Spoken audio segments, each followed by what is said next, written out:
Welcome back to the journal. Okay guys, it's our final story.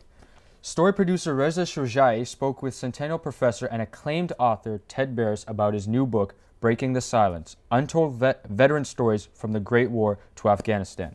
Let's take a look.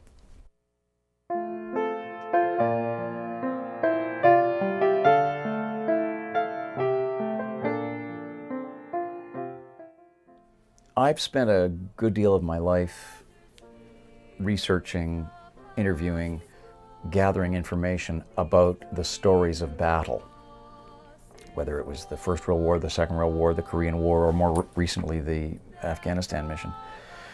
I sensed that, having done nearly 3,000 interviews with veterans, there might be some room in my life and in my writing, and maybe for the people who read my books, for the context of all of that.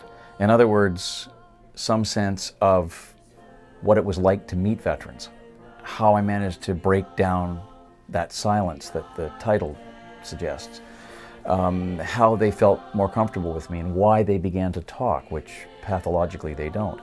So this book, Breaking the Silence, just out this fall, is a book about the battle to get the stories. And I remember information I got from a man named Louis Buck, whose brother Louis and Billy Buck, had been members of the Canadian Expeditionary Force. And their job overseas was as stretcher bearers.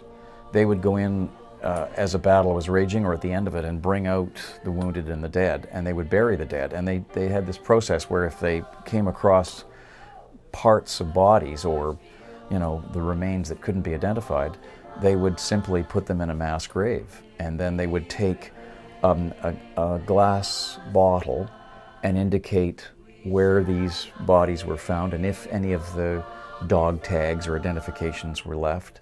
And they would bury the men and then place these bottles, which contain the information, protected the information for as long as possible. The Second World War was somewhat different in the sense that the men and women whom I interviewed came through it. There was some understanding of post-traumatic stress disorder. There was some understanding that you just didn't shake it off, although they weren't quite certain how to deal with it. One of the men I interviewed and I befriended from the Second World War, a man named Stephen Bell. He had come from a place called Govan, Saskatchewan. He was a farmer and came out of the Depression in the 1930s without anything. He had, you know, no clothing, no money enough for food, no job, and he leaves the prairies and he stumbles into Toronto, and the first opportunity he has to join the military, because it's going to be 3 square meals, a uniform, and a meaningful job, and a paycheck, he takes it.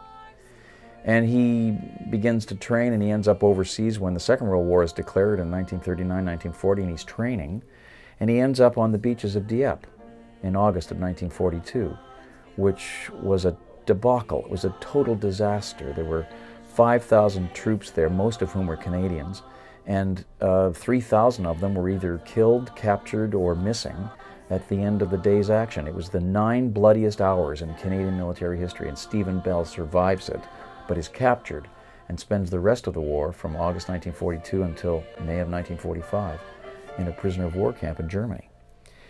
I wanted to make my book, Breaking the Silence, kind of bring it up to the present day and include veterans from the Afghanistan mission. And I coincidentally was able to find 3 Canadians who had survived the friendly fire incident in 2002.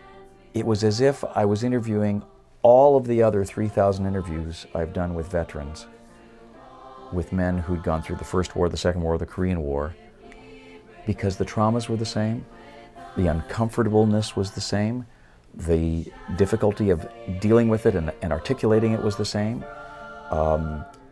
There was that nervousness in their voices and that sense of loss. Breaking the Silence, the most recent book, is a big departure from the writing of the previous 15 books, because all of the previous books are books of history or about specific events. The wartime books have been about battles and so on.